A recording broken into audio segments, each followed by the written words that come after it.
You hate government, one of them libertarian types, or maybe you just can't stand the president, gun grabbers, or warmongers. Me too. That's why I invented LibertyStickers.com. Well, Rick owns it now, and I didn't make up all of them, but still, if you're driving around and want to tell everyone else how wrong their politics are, there's only one place to go. LibertyStickers.com has got your bumper covered. Left, right, libertarian, empire, police, state, founders quotes, central banking. Yes, bumper stickers about central banking. Lots of them. And, well, everything that matters. LibertyStickers.com. Everyone else's stickers suck.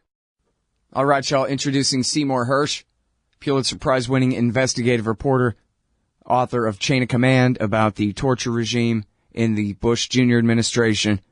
And this one is in the London Review of Books, Military to Military. Seymour Hersh on intelligence sharing in the Syrian war. So, there's been a DIA report that came out from Judicial Watch, and it's been written up by Brad Hoff, and it's been talked about by Michael Flynn. But I wasn't sure in reading your article whether the DIA report that you're referring to is an entire new report. It's certainly a less redacted one than the one we've all seen. Is that right? One doesn't want to chat too much about, this is the government that prosecutes people. But no, actually, the DIA report is the one that everybody has seen. Actually was... without trying to diminish it, it was a lesser animal. It wasn't. I asked about that when it first became known, and it was although it said a lot of good things, it didn't have the gravamen of the kind of information I'm talking about now. What I was writing about was basically a sort of where are we now assessment in this whole operation against Syria. Mm. That was all sources, and it involved human intelligence and satellite intelligence and intercept intelligence, and it also was done in conjunction with this a study done by the Joint Staff of the Joint Chiefs of Staff. The Joint Chiefs of Staff have their own personal private staff that, this is a high-level bunch of guys who work directly for the chiefs, the Joint Chiefs. And this is a study done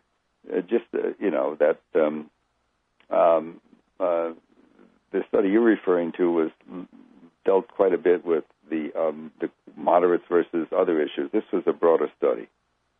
Right. And I'm not suggesting I have it. I don't even begin to suggest that. I just know about it. And what I did write in the article was that it said the assessment had three major findings, one of which was that you're not going to get anywhere if you depose Assad. That can't happen before, certainly after the Islamic State is defeated, which it could be. Once it's defeated, then and the country is stabilized, then most certainly Assad has agreed to this, that there will be a national elections monitored and et cetera, and I think it's safe to say he probably is going to be convinced he could win it. Who knows what's going to happen afterwards. But the idea that you're going to depose him now before you reach a settlement, and while this war is still going on, it's going to lead to another Libya. When we got rid of Gaddafi, look what happened. So the assessment said the idea of getting rid of him, that he must go regime change. The government, the White House and John Kerry, the Secretary of State, have come off that a little bit. But if you really read them carefully, even now they say, well, we're not demanding, just last week, Kerry said, we're not demanding regime change, but we don't think he can preside over any negotiations that are serious to end the crisis or to get a ceasefire, which is basically saying the same thing, that he's got to go. The second major thing that this study said was that Turkey, the government of Erdogan, is a big problem, a major problem, because he's funneling arms and he's funneling men. Some come from Qatar. Some are even Uyghurs, the Chinese dissident that roll from that western province where the Uyghurs are dominant and under great pressure too from the Russians, the Chinese rather, who are quite brutal in their repression. But they come and they leave China and they get to Kazakhstan and they get into Turkey, and from Turkey they get into Syria. That's a mess. The open border is a mess. And the third component is the whole question of, are there moderates or are there not moderates? And, the assessment was very clear that this is an illusion, that whatever groups that aren't as radical as extreme as the Islamic State or al-Nusra have no alternative but to trade arms, either trade or sell, or have them forced to be taken from them. So whatever arms we give to the alleged moderate, it becomes irrelevant. And by the way, yesterday in the New York Times, J.C. Shivers, a very good journalist there, wrote a long piece on one Islamic State leader, a pretty hardline guy, who's, as you saw, if you read the piece, it ran 3 pages, 2 full pages, or almost 2 pages. It was clear that, his motivation is, besides a lust for killing, is money. The Islamic State gave him money. He's not a dyed-in-the-wool religious ideologue. So, there's a lot that we don't understand about the Islamic State. But one thing is clear: they basically control the opposition. All right. Now, what you wrote in here was that the Joint Chiefs, they decided that they could be subtly insubordinate here by sort of sticking with the previous policy that, hey, al-Nusra, that's al-Qaeda, they're the enemy, right? So let's just continue on our policy of working with other countries in the region against them, and we'll sort of pretend to not recognize, I guess, that we're directly contravening Obama's policy, which is apparently to deliberately support or at least make the space for the rise of al-Nusra and the Islamic State in Syria. Oh, I'm not sure that's their policy. I know a lot of people think so, but I don't buy that at all. I think the administration just blunders. I think there's no question early on in 2012 when the CIA began the supplying of arms. Yes, they were supplying arms to the more radical groups. I think there was a tremendous amount of stupidity, negative thought. But I think at this point, the notion that we're directly supporting ISIS, I know people have written this, and people I respect have written it, but I just disagree. I didn't exactly say that, but anyway. Well, but that's it. That's the gist you get, that there's still this idea that there's no question that at some point in our career, the United States, are you kidding? Certainly supported with people who became the extreme fundamentalists, beginning with the war in Afghanistan in 1979 and all during the 80s. Well, and this is your article from 2007. It's called The Redirection, where they said, oops, we fought for Iran in Iraq War II, so now we need to redirect toward the Saudis and their allies, specifically in Syria, right?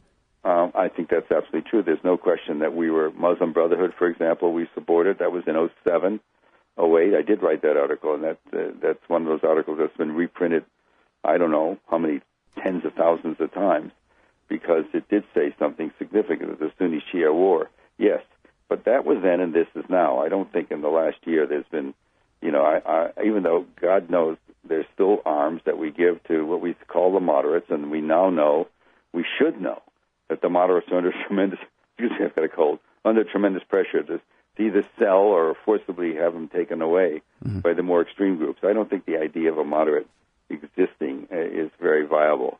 But, the other thing you said is when you describe what the CIA, what the Joint Chiefs were thinking, I don't know what they were thinking. I can just tell you the reasoning was, in terms of deciding to supply information to, is that we weren't going to talk to Bashar Assad, but the Germans were there. We knew the Germans were working with Assad. They believed that was very important for a lot of reasons. One reason, Germany has 6 million Muslims in their country. They didn't want Syria to suddenly become a home, a beacon for radical Islam. They didn't know how that would impact on their country, on the Muslims in their country, whether that would make them more extreme or more dangerous. The sort of the internal problem we have here with the exaggerated fear of terrorism. So that was an issue. We also know that the Russians, with whom we've had a very good military-to-military relationship since the end of the Russian Federation, since the end of the Soviet Union, we maintain close ties. The Russians were talking to the Israelis, who were talking to Assad. So Germany wanted some intelligence, so the Joint Chiefs just began to give Germany, military-to-military, answer their questions. And that's the way they looked at it. They were simply helping an ally, military to military. That's why the title of the piece is the same. And they weren't necessarily directly contravening the president's policy. I don't dispute what you said as being a practical sentence. I'm just telling you how it was phrased in the article I wrote. Right. All right. And now, so it's interesting, too, that you say that they're trying to build some confidence with Assad, and he said, well, get rid of Bandar for me. They said, well, we can't do that. But how about this? They shut down the Libya arms rat line. Is that right? Well, there are a couple of things. Just to make it clear, what happened is their question was, the question that was posed is Assad clearly knew, obviously the Germans knew, because he was suddenly getting very good intelligence on where al-Nusra and where what was now ISIS were staging and what they plan to do, even in anticipation of some of the moves. We have some interesting intelligence we can get. And obviously, the question he had, as I was told, was, do I trust the Americans? And one way that it was determined, the rhetorical question was, what can we do to show you love? And the answer was, this is all done indirectly, was to bring me the head of Bandar. Prince Bandar was a long-time Saudi ambassador here, long-time supporter of Wahhabism and Salafism, the more radical sects of the Muslim sects.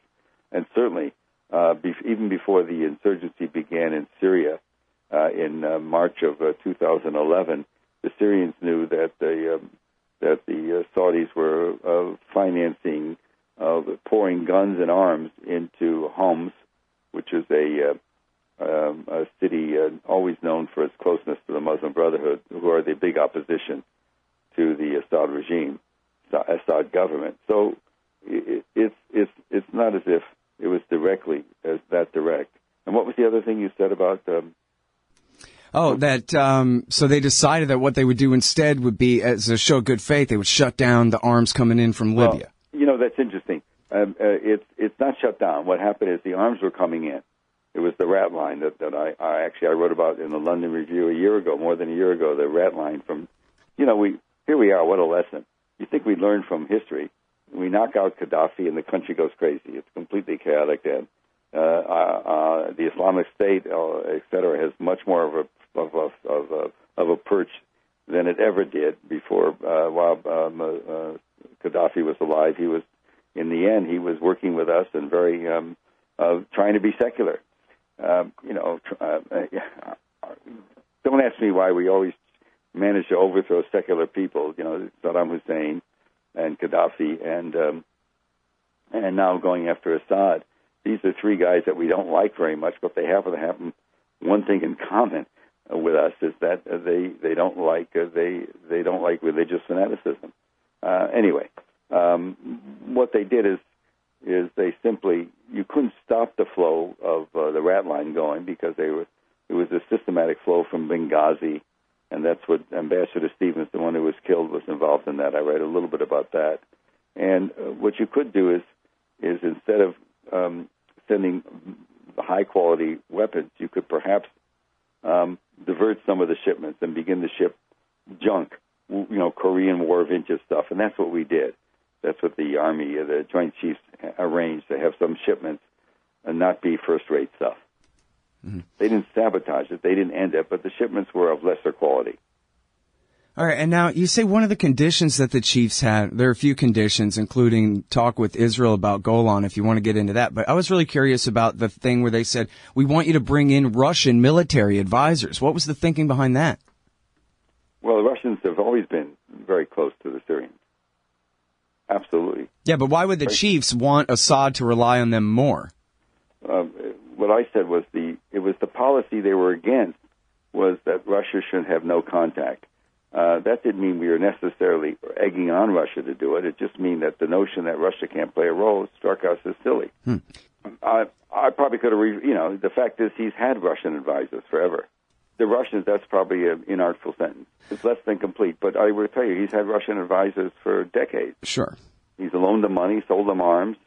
I think the way to put it is that the administration was saying, we don't like you to have Russians around. That we were saying that's an impossible situation. It was just saying that there's no way you're going to stop Syria from having Russian advisors. Mm-hmm. And the Russians were very strong, for example, in Syria's chemical warfare program.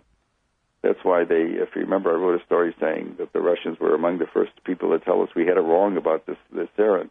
Mm-hmm. because there was a long-standing relationship. Actually, at one point it was the Russian chief of staff and General Dempsey, our chairman, were friends.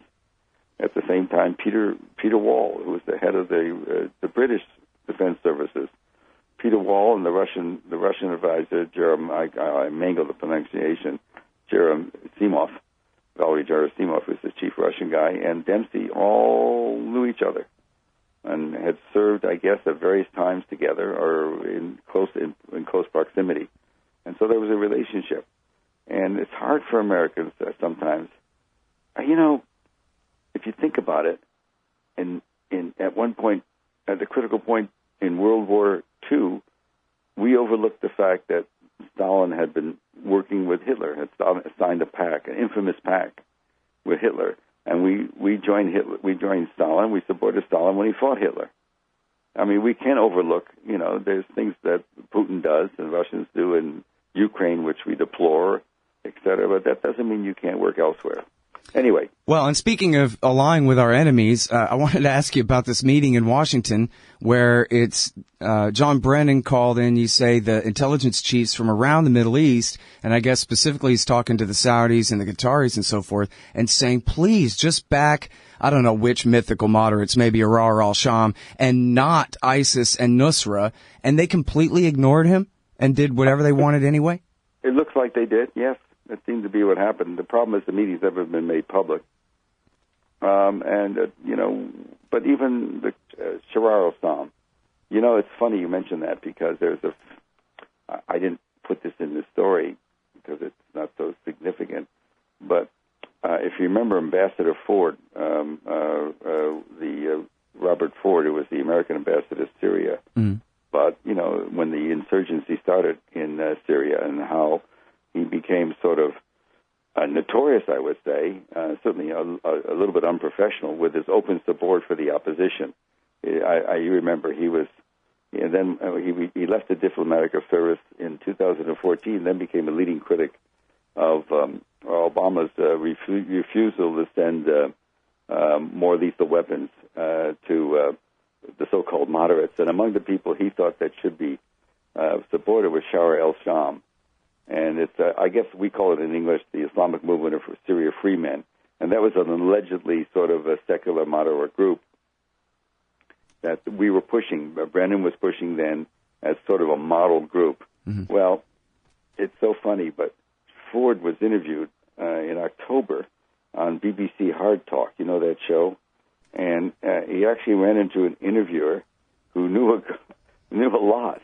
And when he started talking about this is a 25-minute radio show. When he started talking about the Sharar al-Sham as the kind of group that would be welcome pluralism, the moderator, a guy named presenter, they call it, Stephen Sacker, I don't know him, but he actually knew something. He said, well, how could it be considered moderate since that group has publicly endorsed Sharia law, and made clear that Christians and Alawites would not be welcome in the new Syria?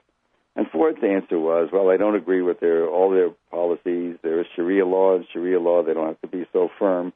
And then there was a long pause, and I kid you not, there's no transcript. You had to go listen to the show to get it, the podcast. He said, well, it's not a group I would ever want my daughter to marry into. I love that line. It's okay for everybody else in the world, but not his daughter. Right, yeah, exactly. Well, and Andrew Coburn was just on the show about his new piece in Harper's and explained how Arar al-Sham is directly descendant from the Azam group that really became al-Qaeda. It's just another branch of Osama bin Laden's movement is all it is. Coburn wrote a great piece. I read it, although I would take issue that we're still openly supporting ISIS. I think indirectly you could argue we did. I can see the argument for it, but I don't think we... Well, I think he's talking more about Nusra there because the support for the Army of Conquest and Arar al-Sham when they fight side by side with Nusra all day, every day for the last 4.5 years anyway. Anyway, look, I gave you work to do. You have to cut this. Yep. But you'll do it. You'll figure it out. All right. Well, thanks a lot for coming back on the show, Si. I appreciate it. Yeah, bye-bye. That's it. Hey, Scott Horton here for MPV Engineering. This isn't for all of you, but for high-end contractors specializing in industrial construction and end users who own and operate industrial equipment, MPV offers licensed professional consulting on chemical and mechanical engineering for your projects. Tanks, pressure vessels, piping, heat exchangers, HVAC equipment, chemical reactors for oil companies or manufacturing facilities, as well as project management support and troubleshooting for those implementing designs. MPV will get your industrial project up and running. Head over to mpvengineering.com. Hey, Scott Horton here. It's always safe to say that one should keep at least some of your savings in precious metals as a hedge against inflation. And if this economy ever does heat back up and the banks start expanding credit, rising prices could make metals a very profitable bet. Since 1977, Robertson Roberts Brokerage Inc. has been helping people buy and sell gold, silver, platinum, and palladium, and they do it well. They're fast, reliable, and trusted for more than 35 years. And they take Bitcoin. Call Robertson Roberts at 1-800-874-9760 or stop by rrbi.co.